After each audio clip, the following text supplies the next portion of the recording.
ಪತ್ರಿಕಾಗೋಷ್ಠಿ ಕರೆತಕ್ಕಂಥ ಉದ್ದೇಶ ಮೊನ್ನೆ 28ನೇ ತಾರೀಕಿನ ದಿವಸ ಮದುವೆ ಸಮಾರಂಭಕ್ಕೆ ನಾನು ಹೋಗಿದ್ದೆ. ಮಹೇಶ್ವರಿ ಕಲ್ಯಾಣ ಮಂಟಪದಾಗ. ಆ ಮಹೇಶ್ವರಿ ಕಲ್ಯಾಣ ಮಂಟಪದಾಗ ಹೋಗ್ಬೇಕಾದ್ರೆ ಮದುವೆಯಲ್ಲಿ ಸಣ್ಣವರು ದೊಡ್ಡವರು ಎಲ್ಲರೂ ಇರ್ತಾರೆ. ಬರೀ ಸಣ್ಣವರು ಇರಬೇಕು ದೊಡ್ಡವರು ಇರಬೇಕಂತಕ್ಕಂಥ ಭಾವನೆ ಇರೋಂಗಿಲ್ಲ. ಆದರೆ ಆ ಮದುವೆ ಸಮಾರಂಭದಲ್ಲಿ ಹೊರಗೆ ಗೇಟ್ ಕಡೆ ಹೊರಗೆ ಅಲ್ಲಿ ಇರ್ತಕ್ಕಂಥ ಎಲ್ಲ VIP ಜನನೂ ಇದ್ದರು. ಅವ್ರ ಜೊತೆ ವಿಜಯಪುರದ ವಿಧಾನ ಪರಿಷತ್ತಿನ ಸದಸ್ಯ ಸುನಿಲ್ ಗೌಡ ಅಲ್ಲಿ ಅವರ ಕಾಂಗ್ರೆಸ್ ಕಾರ್ಯಕರ್ತರ ಜೊತೆ ಮಾತನಾಡ್ಕೊತ ನಿಂತಿದ್ರು. ಆ ಮದುವೆ ಸಮಾರಂಭದಲ್ಲಿ ಅವ್ರು ನಿಂತಿದ್ದು ನೋಡಿ ನಾನು 10 ನಿಮಿಷ ನನ್ನ ಗಾಡಿಯಲ್ಲಿ ನಾನು ಕೂತಿದ್ದೀನಿ, ನಾನು ಇಳಿದಿಲ್ಲ. ಆದರೆ ಅವತ್ತ ನನ್ನ ಜೊತೆ ಇರ್ತಕ್ಕಂಥವ್ರು ಎಲ್ಲರೂ ಹೋಗಿ ಹಿಂದಗಡೆ ಮುಂದ್ಗಡೆ 2 ಕಡೆ ಟ್ರಾಫಿಕ್ ಜಾಮ್ ಆಗಿತ್ತು. ಆ ಟ್ರಾಫಿಕ್ ಜಾಮ್ ಆದಾಗ ಗೌಡ್ರೆ ಒಂದು ಸ್ವಲ್ಪ ಗಾಡಿ ಮುಂದೆ ತಗೋರಿ ಅಂಥೇಳಿ ಅವ್ರಿಗೆ ಹೋಗಿ ರಿಕ್ವೆಸ್ಟ್ ಮಾಡ್ಕೊಂಡಾಗ ಅವ್ರು ನಮ್ಮ ಹುಡುಗರಿಗೆ ಅವಾಜ್ ಶಬ್ದಗಳಿಂದ ಬೈದು, ನೀನೇನು ಪೊಲೀಸ್ ಇದೆಯಾ, ಏನೇನು ಸಬ್ ಇನ್ಸ್ಪೆಕ್ಟರ್ ಇದೆಯಾ, ಯಾಕೆ ಗಾಡಿ ತೆಗಿಬೇಕು ಅಂತ ಅವರು ಆವಾಜ್ ಹಾಕಿದರು. ಆದರೂ ಕೂಡ ನನ್ನ ಗಾಡಿಯಲ್ಲಿಂದ ನಾನು ಕೆಳಗೆ ಇಳಿಲಿಲ್ಲ. ಆದರೆ ಆ ಸಂದರ್ಭದಲ್ಲಿ ಮತ್ತೊಬ್ಬ ನಮ್ಮ ಹುಡುಗ ಹೋಗಿ ಗೌಡ್ರ ಒಂದು ಸ್ವಲ್ಪ ಮುಂದೆ ತಗೋರಿ ಅಂತಂದ್ರೆ ನಮ್ಮ ಹುಡುಗಗೆ ಆವಾಜ್ ಶಬ್ದಗಳಿಂದ ಬೈದರು. ಏನಪ್ಪ ಅಂದ್ರೆ ನಾನು ಗಾಡಿ ತೆಗಿಯಂಗಿಲ್ಲ, ನಾವು ಯಾರದೀವಿ ಗೊತ್ತೈತಿಲ್ಲ ನನಗೆ ಅಂಥೇಳಿ ಆವಾಜ್ ಹಾಕಿದರು. ಆವಾಗ ನಮ್ಮ ಹುಡುಗನಿಗೆ ಒಂದು ಧಮಕಿ ಕೊಡ್ತಾರವ್ರು. ಏನಂತ, ನಿನ್ನ ನೋಡ್ಕೋತೀನಿ, ನಿಮ್ಮ ಗೌಡನೂ ನೋಡ್ಕೋತೀನಿ ಅಂಥೇಳಿ ಧಮಕಿ ಹಾಕ್ತಾರೆ. ಆವಾಗ ನಾನು ಗಾಡಿಯಲ್ಲಿ ಇಳಿದು ಕೆಳಗೆ ಬಂದು ಅವರ ಜೊತೆಯಲ್ಲಿರ್ತಕ್ಕಂಥ ವ್ಯಕ್ತಿಗೆ ನಾನು ಮಾತಾಡ್ಬೇಕಾದ್ರೆ ನಾನು ಹೇಳಿದೆ, ಏನಾಯ್ತಮ್ಮ ಅಂತ ಕೇಳಿದೆ ನಾನು.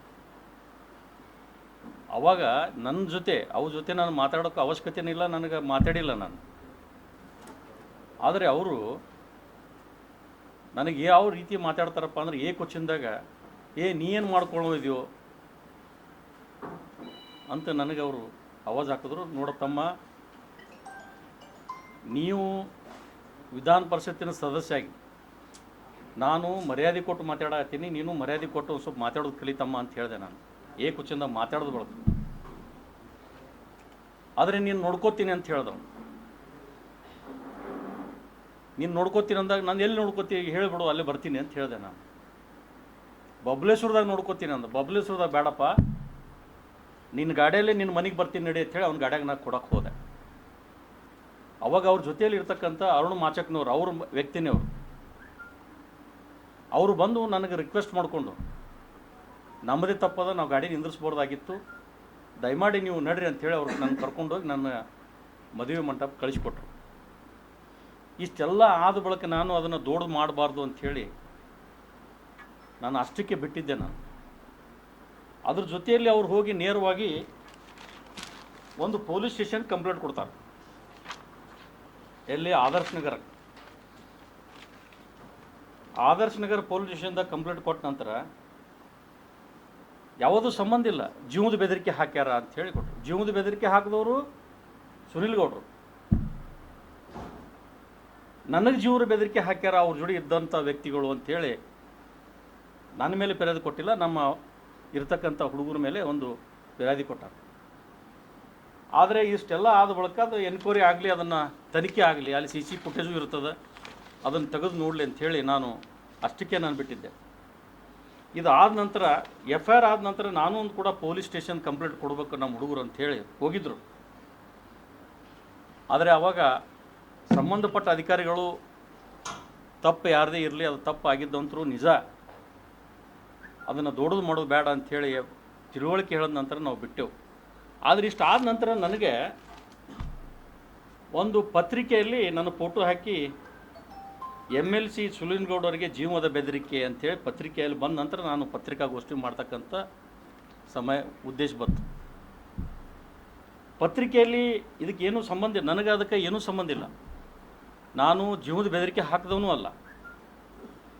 ಈ ಪತ್ರಿಕೆಯಲ್ಲಿ ನಾನು ಫೋಟೋ ಪ್ರಕಟಣೆ ಆದ ನಂತರ ಪತ್ರಿಕೆ ಹೇಳಿಕೆ ಕೊಡ್ತಕ್ಕಂಥದ್ದು ಅವಶ್ಯಕತೆ ನನಗೆ ಗೊತ್ತಿವತ್ತು. ಜೀವದ ಬೆದರಿಕೆ ಅವರು ನಮಗೆ ಹಾಕ್ಯಾರ, ನಾವು ಅವ್ರಿಗೆ ಹಾಕಿಲ್ಲ. ಇದು ಸುಳ್ಳು ಅಪಪ್ರಚಾರ ಮಾಡ್ಕೋತ ಇಲ್ಲಿ ಕಳೆದ 2023 ಚುನಾವಣೆಯಿಂದ ಇವತ್ತು ನಾನು ಇಲ್ಲಿವರೆಗೆ ಬಹಿರಂಗವಾಗಿ ಹೇಳಬಾರ್ದಂತ ನಾನು ಬಿಟ್ಟಿದ್ದೆ. ಚುನಾವಣೆ ಒಳಗೆ ನನ್ನ ಮಗನ ಮೇಲೆ ಹಲ್ಲೆ ಮಾಡೋದು, ನನ್ನ ಮಗನ ಮೇಲೆ ಹಲ್ಲೆ ಮಾಡಿದ್ರು, ನನ್ನ ಮೇಲೆ ಹಲ್ಲೆ ಆಯಿತು. ಜನರಿಗೆ ಒಂದು ತಪ್ಪು ಸಂದೇಶ ಕೊಡೋಕ್ಕೆ ಪ್ರಯತ್ನ ಮಾಡಿದ್ರು. ನಾ ಪತ್ರಿಕಾಗೋಷ್ಠಿಯನ್ನು ಕರೆದಿದ್ದೆ. ನಾವಾಗ ಚುನಾವಣೆ ನೀತಿ ಸಂಹಿತೆ ಮಾಡಬೇಡ ಅಂಥೇಳಿ ಭಾಳ ಜನ ರಿಕ್ವೆಸ್ಟ್ ಮಾಡಿಕೊಂಡ್ರು. ತಾವು ಎಲ್ಲರೂ ಬಂದಿದ್ರಿ. ಆದರೆ ನನಗೆ ಒಂದು ತಿಳಿಲಾರ್ದಂಗೆ ಆಗ್ಯದ. ಇವತ್ತು ನನ್ನ ಮಗನ ಮೇಲೆ ಸುಳ್ಳು ಆರೋಪ ಮಾಡಿದ್ರು. ಯಾವುದೋ ಒಂದು ವಿಡಿಯೋ ಕ್ಲಿಪ್ ತಗೊಂಡು ಆ ವಿಡಿಯೋ ಕ್ಲಿಪ್ನಲ್ಲಿ ಯಾವುದೂ ಸಂಬಂಧ ಇಲ್ಲ, ಅದನ್ನು ತೊಗೊಂಡೋಗಿ ನನ್ನ ಮಗನ ಮೇಲೆ ಪೊಲೀಸರ ಕಡೆಯಿಂದ ಅದನ್ನು ಯಾರು ಬಸವರಾಜ್ ಅಂಥೇಳಿ PSI ಗಾಂಧಿ ಚೌಕ್ಲಿಂದ ಒಂದು ಕೇಸ್ ಮಾಡಿದ್ರು. ಬಸನಗೌಡ ನೆರ್ಲೆ ಅಂಥೇಳಿ ಪೊಲೀಸ್ ಸಬ್ ಇನ್ಸ್ಪೆಕ್ಟರ್ ಕಡೆಯಿಂದ ಏನು ಮೊಬೈಲ್ನಲ್ಲಿ ನೋಡಿ, ಅದು ನೋಡಿ ಆದ ನಂತರ ನಾವು ಪೊಲೀಸ್ ಇಲಾಖೆ ಚುನಾವಣೆ ಆದ ನಂತರ ಸಂಬಂಧಪಟ್ಟ ಅಧಿಕಾರಿಗಳಿಗೆ ನಾನು ಭೇಟಿ ಆದೆ. ಇದ್ರಾಗ ಏನು ಸಾಕ್ಷಿ ಪುರಾವೆಗಳನ್ನು ಅದಾವನ್ನ ನೀವು ಕೊಡಿ ಅಂತ ಹೇಳಿ. ಇಲ್ಲ, ಅದನ್ನು ನಾವು ಮಾಡಬಾರ್ದಾಗಿತ್ತು, ನಾವು ಮಾಡಿದ್ದೀವಿ, ಅದು ತಪ್ಪಿದೆ ಅಂತ ತನಿಖೆ ಮಾಡಿ ಅದು ನಾವು ಬಿಫಾಲ್ಸ್ ಮಾಡ್ತೀವಿ ಅಂತ ಹೇಳಿ ಸಂಬಂಧಪಟ್ಟ ಅಧಿಕಾರಿಗಳು ಹೇಳಿದರು. ಅದು ಆದ ನಂತರ ನಾನು ರಿಕ್ವೆಸ್ಟ್ ಮಾಡಿಕೊಂಡು ಬಳಕ ಅವಾಗೇನು ಮಾಡಿದ್ರು, ಪೊಲೀಸ್ ಕಂಪ್ಲೇಂಟ್ ಮಾಡಿದವರು ಪೊಲೀಸರು. ಇದು ಯಾವ ಕಾಯ್ದೆ ಕಾನೂನು ಯಾವ ದೇಶದಾಗ ಅದೀವಿ ನನಗೆ ಗೊತ್ತಿಲ್ಲ. ಸ್ವಲ್ಪ ನೀವು ಮಾಧ್ಯಮದವರು ಒಂದು ಸ್ವಲ್ಪ ನೀವು ಲಕ್ಷ್ಯ ಕೊಟ್ಟು ನೋಡ್ರಿ, ಇದನ್ನು ಎಷ್ಟು ಇಂಟ್ರೆಸ್ಟಿಂಗ್ ಅದ. ಇದನ್ನು ಪೊಲೀಸ್ ಇಲಾಖೆ ಸಂರಕ್ಷಣೆ ಮಾಡಲಿಕ್ಕೆ ನಮ್ಮನ್ನಿದ್ದಂಥ ಪೊಲೀಸ್ ಇಲಾಖೆ ಏನೂ ಸಂಬಂಧ ಇಲ್ಲಾರ್ದೆ FIR ಮಾಡಿ ನನ್ನ ಮಗನ ಮೇಲೆ FIR ಮಾಡಿ ಕೋರ್ಟಿಗೆ ಸಬ್ಮಿಟ್ ಮಾಡಿದ್ರು. ನಾನು ನ್ಯಾಯಾಲಯಕ್ಕೆ ಹೋಗಿ ಅದನ್ನು ಸ್ಟೇ ಕೂಡ ನಾನು ತೊಗೊಂಡೆ. ಅದು ಆದ ನಂತರ ಪೊಲೀಸ್ ಇಲಾಖೆಯವರು ಅದನ್ನು ಬಿಫಾಲ್ಸ್ ಮಾಡ್ತಾರೆ. ಅವರೇ ಪೊಲೀಸ್ ಇಲಾಖೆಯವರೇ ಬಿಫಾಲ್ಸ್ ಮಾಡ್ತಾರೆ. ಅದನ್ನು ಬಿಫಾಲ್ಸ್ ಮಾಡಿ ಮತ್ತೆ ನಾನು ಉಸ್ತುವಾರಿ ಮಂತ್ರಿ ಇದ್ದೀನಿ, ಅದನ್ನು ಹೊಳ್ಳಿ ರಿವೋಕ್ ಮಾಡ್ಬೇಕಾದ್ರೆ ಅಂಥೇಳಿ ಮತ್ತೆ ಅದನ್ನು ರೀಓಪನ್ ಮಾಡೋಕ್ಕೆ ಅಪ್ಲಿಕೇಶನ್ ಕೊಡ್ತಾರೆ. ಇದು ಯಾವ ಕಾಯ್ದೆ ಕಾನೂನು? ಇದು FIR ಮಾಡೋರು ಅವರೇ, ಬಿಫಾಲ್ಸ್ ಮಾಡೋರು ಅವರೇ. ಮತ್ತು ಹೊಳ್ಳಿ ಅದನ್ನು ಕೋರ್ಟಿಗೆ ಹೋಗಿ ಜಡ್ಜಸ್ಗೆ ಅಲ್ಲಿ ಕೋರ್ಟ್ಗೆ ಹೋಗಿ ಭೇಟಿಯಾಗಿ ಅಪ್ಲಿಕೇಶನ್ ಕೊಟ್ಟು ಅದನ್ನು ರಿವೋಕ್ ಮಾಡಿ, ಈ ರೀತಿ ಇವತ್ತು ನಮ್ಮ ಬಿಜಾಪುರ ಜಿಲ್ಲೆಯಲ್ಲಿ ಕಾಯ್ದೆ ಕಾನೂನು ನಡೆದದ. ಇವತ್ತು ಏನೋ ಚುನಾವಣೆ ಒಳಗೆ ಅವ್ರು ನಮಗೆ ಅನ್ಬೋದು, ನಾವು ಅವ್ರಿಗೆ ಅನ್ಬೋದು. ವೈಯಕ್ತಿಕವಾಗಿ ಯಾರಿಗೆ ಟೀಕೆ ಟಿಪ್ಪಣಿ ಮಾಡ್ಲಿಕ್ಕೆ ಹಾಕಿಲ್ಲ. ಇಷ್ಟೆಲ್ಲ ಆದರೂ ಕೂಡ ನಡಬರ್ಕೊಮ್ಮೆ ನಾನು ಪೊಲೀಸ್ ಇಲಾಖೆಯವರಿಗೆ ಸ್ವತಃ ನಾನು ಊರಲ್ಲಿ ಇರಲಿಲ್ಲ. ನಾನು ಊರಲ್ಲಿಲ್ಲರ ಬಡ್ಡಿಗೆ ನನ್ನ ಮಗನ ಮೇಲೆ ಗಾಡಿ ಹಾಯಿಸ್ಲಿಕ್ಕೆ ಬಂದರು. ನಾನು ಬೇರೆ ಊರಲ್ಲಿ ಇದ್ದಾಗ ನನಗೆ ಫೋನ್ ಬಂತು. ಆ ಫೋನ್ ಬಂದಾಗ ಸಂಬಂಧಪಟ್ಟ ಪೊಲೀಸ್ ಇಲಾಖೆಯವರಿಗೆ ನಾನು ಫೋನ್ ಮಾಡಿ, ನನ್ನ ಮಗನಿಗೆ ಈ ರೀತಿ ನಡೆದದ, ನೀವು ಅದನ್ನು ಇಮಿಡಿಯೇಟ್ಲಿ ಯಾರ ಗಾಡಿ ಏನು ತನಿಖೆ ಮಾಡಿರಿ ಅಂಥೇಳಿ ಅಧಿಕಾರಿಗಳಿಗೆ ನಾನು ಫೋನ್ ಮುಖಾಂತರ ನಾನು ಕೇಳಿದೆ. ಆದರೆ ಇದುವರೆಗೆ ಅವ್ರ ಮೇಲೆ ಯಾವ ಕ್ರಮ ತಗೊಳ್ಳಂಗಿಲ್ಲ. ಎಲ್ಲರ ಮೇಲೂ ಕೇಸ್. ಚುನಾವಣೆಯಲ್ಲಿ ಅಂತೂ ನನ್ನ ಮೇಲೆ, ನನ್ನ ಮಕ್ಕಳ ಮೇಲೆ, ನನ್ನ ಕುಟುಂಬದ ಮೇಲೆ ಈ ರೀತಿ ನಾನು ಯಾವುದೇ ಅಧಿಕಾರಿಗಳಿಗೆ ನಾನು ಸೂಚನೆ ಹೇಳಬಾರ್ದು, ರಿಕ್ವೆಸ್ಟ್ ಮಾಡ್ಕೋಬಾರ್ದು, ಅರ್ಜಿ ಕೊಡಬಾರ್ದು ಅಂಥೇಳಿ ನಾ ಇಲ್ಲಿವರೆಗೆ ತಡ್ಕೊಂಡು ಬಂದಿದ್ದೀನಿ. ನಾ ಮಾಧ್ಯಮದವ್ರಿಗೆ ಇಷ್ಟೇ ನಾನು ವಿನಂತಿ ಮಾಡ್ಕೋತೀನಿ. ಇದು ಏನಾಗ್ಯದ ಅಂದ್ರೆ ಗುಂಡಾಗಿರಿ ನಡೆದು ಬಿಟ್ಟದೆ ಬಿಜಾಪುರನಾಗ. ವಿಶೇಷವಾಗಿ ಬಬಲೇಶ್ವರ ವಿಧಾನಸಭಾ ಕ್ಷೇತ್ರದಾಗ ನಾವು ಯಾರೂ ತಿರುಗಾಡಬಾರ್ದು, ಸರ್ವಾಧಿಕಾರಿ ಅಧಿಕಾರ ನಡೆದದ ಇವತ್ತು. ನಾನು ಇಷ್ಟೇ ಹೇಳಲಿಕ್ಕೆ ನಾನು ಬಯಸ್ತೀನಿ, ನೇರವಾಗಿ ಜಿಲ್ಲಾ ಅಧಿಕಾರಿಗಳು, ಜಿಲ್ಲಾ ವರಿಷ್ಠಾಧಿಕಾರಿಗಳಿಗೆ ನಾಳೆ ನಾವು ಏನಾದರೂ ನನ್ನ ಕುಟುಂಬದವ್ರು ಏನಾದರೂ ಅವ್ರು ಎಡವಿ ಬಿದ್ದರು, ಎಡವಿ ಏನಾದರೂ ಆಘಾತ ಆಯ್ತಂದರೆ ಕಾರಣೀಭೂತರು ಅವರೇ ಆಗ್ತಾರೆ.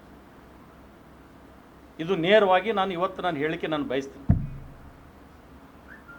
ಆದರೆ ಈ ರೀತಿ ದಬ್ಬಾಳಿಕೆ, ಈ ರೀತಿ ಗುಂಡಾಗಿರಿ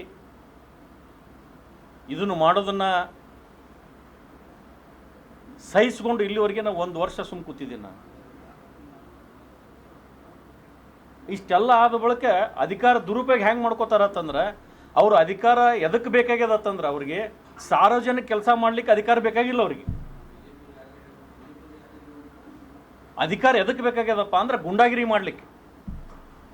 ಎಷ್ಟು ಜನ ರೌಡಿ ಶೀಟರ್ಸ್ ಅದಾರ, ಎಲ್ಲರನ್ನ ಅವ್ರ ಜೊತೆ ಕರ್ಕೊಂಡು ತಿರುಗಾಡ್ತಾರೆ. ಯಾವ ಅಧಿಕಾರಿಗಳು ಏನೂ ಮಾಡಕ್ಕೆ ತಯಾರಿಲ್ಲ.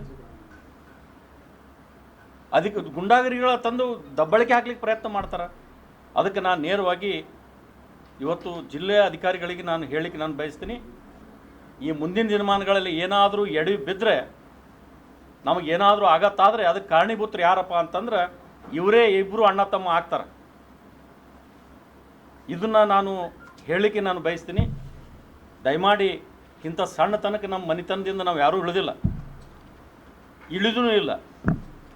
ಗುಂಡಾಗಿರಿ ಅಂಥೇಳಿ ನಮ್ಮ ಚುನಾವಣೆಯಲ್ಲಿ ಹೆಸರು ದುಬ್ಬಳಕೆ ಮಾಡಿಕೊಂಡ್ರು. ಆದ್ರೆ ಗುಂಡಾಗಿರಿ ಯಾರು ಮಾಡ್ತಾರೆ ಅಂದ್ರೆ ಇಡೀ ಬಬಲೇಶ್ವರ ವಿಧಾನಸಭಾ ಕ್ಷೇತ್ರದಾಗೆ ನನಗೆ 80,000 ಮತಗಳನ್ನು ಹಾಕಿದ್ದಾರೆ. ಇವತ್ತು 80,000 ಮತ, ಇವತ್ತು 35-40,000 ಮತಗಳ ಹಾಕೊಂಡವ್ರು ಇವತ್ತು ಶಾಸಕರು ಆಗ್ಯಾರ, ಮಂತ್ರಿಗಳನ್ನ ಆಗ್ಯಾರ. ನಾನು 4 ಸಲ ಚುನಾವಣೆಯಲ್ಲಿ ಸೋತರು ಕೂಡ ನಾನು ಸೋತಿಲ್ಲ. ನಾನು ಬಬಲೇಶ್ವರ ವಿಧಾನಸಭಾ ಕ್ಷೇತ್ರ ಜನ ನನ್ನನ್ನು ಎತ್ತಿ ಹಿಡಿದಾರೆ. ಆ ಜನ ಸಲುವಾಗಿ ನನ್ನ ಪ್ರಾಣ ಆದರೂ ಮುಡುಪಿಡಕ್ಕೆ ನಾನು ತಯಾರಿದ್ದೀನಿ. ದಯಮಾಡಿ ಇವತ್ತು ನಿಮ್ಮೆಲ್ಲ ಮಾಧ್ಯಮದವರಿಗೆ ನಾನು ವಿನಂತಿ ಮಾಡ್ಕೋತೀನಿ, ಇದನ್ನು ಜಿಲ್ಲೆಯಲ್ಲಿರ್ತಕ್ಕಂಥ ಎಲ್ಲ ಅಧಿಕಾರಿಗಳು ಇದನ್ನು ಗಮನದಲ್ಲಿ ಇಟ್ಕೊಂಡು ಇನ್ನು ಮುಂದೆ ಏನಾದರೂ ಕಾರಣೀಭೂತ ಏನಾದರೂ ನಮ್ಮ ಮನೆತನಕ್ಕೆ ನನ್ನ ಕುಟುಂಬದ ಮೇಲೆ ಆದರೆ ಅವರೇ ಕಾರಣರು ಅಂಥೇಳಿ ನಾನು ಇವತ್ತು ಹೇಳಿಕ್ಕೆ ನಾನು ಬಯಸ್ತೀನಿ. ನಾನು ಕೊಟ್ಟ ಅಪ್ಲಿಕೇಶನ್ ನಮ್ಮವರು ಕೊಟ್ಟಿದ್ದರು. ಇದೇನು ಕೇಸ್ನಲ್ಲಿ ಇದು ನಮಗೆಲ್ಲ ಸತ್ಯಾಂಶ ಗೊತ್ತದ, ಇದನ್ನು ಮಾಡೋದು ಬೇಡ ಅಂಥೇಳಿ ರಿಕ್ವೆಸ್ಟ್ ಮಾಡ್ಕೊಂಡು ಬಳಿಕ ನಾವು ಒಬ್ಬ ಅಧಿಕಾರಿಗಳಿಗೆ ನಾವು ಮಾನ್ಯತೆ ಕೊಟ್ಟು ನಾವು ಹಿಂಸರಿದೀವಿ. ಅದನ್ನು ನಾವು ಕ್ರಮ ತಕ್ಕೋತೀವಿ. ನೀವು ಒಂದು ಸ್ವಲ್ಪ ಶಾಂತ ರೀತಿಯಿಂದ ಇರೋದು ನಮ್ಮ ಸಲಹೆ ಅಂತ ಹೇಳಿದ್ರು, ಅದಕ್ಕೆ ನಾನು ಸುಮ್ಕೋತೀನಿ ಇಟ್ಟೆ ಸರ್. ಮತ್ತು ಇದೇ ರೀತಿ ಆಯ್ತಪ್ಪ ಅಂದ್ರೆ ಅದು ಮುಂದಿನ ನಾ ಏನು ಮಾಡ್ತೀನಿ ಈಗ ಹೇಳಂಗಿಲ್ಲ, ಅದಕ್ಕೆ ಕಾದು ನೋಡ್ರಿಟ್ಟೆ. ಅಲ್ಲ, FIR ಮಾಡಲಿ, ಅದು FIR ಮಾಡಲಿ, ಅದು ತನಿಖೆ ಮಾಡ್ತೀನಿ ಅಂತ ಹೇಳ್ಯಾರು. ಮಾಡಲಿ, ಅವರು ಮಾಡಲಿಲ್ಲ ಅಂದ್ರೆ ಕೋರ್ಟ್ ಇದೆ. ಇವ್ರು ಪೊಲೀಸ್ ಇಲಾಖೆಯವ್ರು ತೊಗೊಳ್ಳಿಲ್ಲ ಅಂದ್ರೆ ಕೋರ್ಟಿಗೆ ಸಬ್ಮಿಟ್ ಮಾಡ್ತೀನಿ. ಕೋರ್ಟ್ ಇದೆಯಲ್ಲ, ನಾನು ರೆಡಿ ಇದೆ, ನನ್ನ ಪೇಪರ್ಸ್ ಎಲ್ಲ ರೆಡಿ ಅದಾವೆ, ನಾ ಇಟ್ಕೊಂಡೇ ಕೂತೀನಿ. ಮತ್ತು ಇದಕ್ಕೆ ಇನ್ನೂ ಸ್ವಲ್ಪ ದಿವ್ಸ ಕಾದು ನೋಡ್ರಿ. ಇದಕ್ಕೆ ಉತ್ತರಗಳು ಭಾಳ ಅದಾವೆ ನನ್ನ ಹತ್ರ. ಅದನ್ನು ನಾನು ಮಾಡಬಾರ್ದತ್ತು ಬಿಟ್ಟೀನಿ, ಅದನ್ನು ಮಾಡ್ತೀನಿ. ನೋಡಿ, ಇದನ್ನು ಸುಳ್ಳು ಹೇಳಲಿಕ್ಕೆ ಅಲ್ಲಿ ಯಾರಿದ್ರು ಅಲ್ರಿ, ಅರುಣ್ ಮಾಚಕ್ನವ್ರು ಯಾರು ರೀ? ಅವ್ರ್ಯಾಕೆ ಬಂದು ನಾನು ರಿಕ್ವೆಸ್ಟ್ ಮಾಡಿಕೊಂಡು ನನ್ನ ಗಾಡಿಯಾಗ ಕೊಡ್ಸಿದ್ರು? ಅವ್ರ ಮಾತಿಗೆ ಹೋಗ್ಕೊಟ್ಟು ನಾನು ಬಂದಿಲ್ಲ. ಅರುಣ್ ಮಾಚಕ್ನವ್ರು ಅವ್ರು ಬಲಗಾಯಿ ಬಂಟ್ರು. ಅವ್ರ್ಯಾಕೆ ರಿಕ್ವೆಸ್ಟ್ ಮಾಡ್ಕೊಂಡ್ರು ನನಗೆ? ಸರ್, ನಮ್ಮದು ತಪ್ಪದ, ನೀವು ಬರ್ರಿ ಪ್ಲೀಸ್, ನನ್ನ ಮಾತು ಕೇಳ್ತಿರಲಿಲ್ಲ ಅಂತ ರಿಕ್ವೆಸ್ಟ್ ಮಾಡ್ಕೊಂಡು ನನ್ನ ಮದುವೆ ಕಲ್ಯಾಣ ಮಂಟಪ ಕರ್ಕೊಂಡು ಹೋದರು. ಅವ್ರಿಗೆ ಗೊತ್ತಿದ್ದಿಲ್ಲ ಯಾರು ಧಮಕಿ ಹಾಕಿದ್ರು ಅಂದ್ರೆ. ಮತ್ತು ಅವ್ರಿಗೆ ಹೇಳಿದಿಲ್ಲ, ನಾ ಬಬಲೇಶ್ವರದಾಗ ನೋಡ್ಕೋತೀನಿ ಅಂದರು. ಬಬಲೇಶ್ವರ ಬೇಡ ಸ್ವಾಮಿ, ನಿನ್ನ ಮನೆಗೆ ಬರ್ತೀನಿ ನಡಿ ಅಂತ ಹೇಳಿ ಅವ್ನ ಗಾಡಿಗೆ ಕೂಡ್ರಕ್ಕೆ ಹೋಗಿ, ನನ್ನ ಗಾಡಿಯಾಗಲ್ಲ.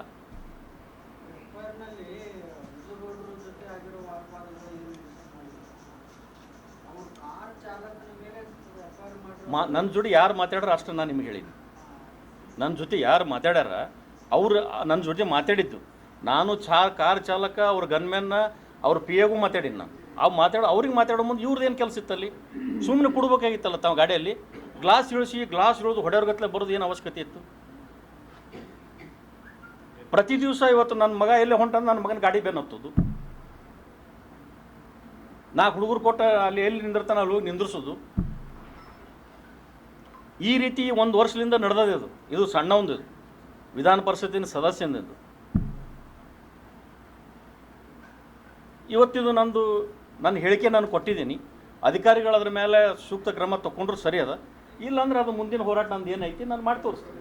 ನಿಮ್ಮ ಮಗನಿಗೆ ಕಿಡ್ನಾಪ್ ಮಾಡಿದ್ರು ಈ ಹಿಂದೆ ಅಂತಕ್ಕಂಥದ್ದು ಕೇಳಿದ್ರು. ಅದನ್ನು ಮುಂದಿನ ದಿನಗಳಲ್ಲಿ ಹೇಳ್ತೀನಿ, ಈಗ ಹೇಳಂಗಿಲ್ಲ. ಅಭಿ ಪಿಕ್ಚರ್ ಬಹುತ್ ಬಡಾ ಬಾಕಿ है साहब.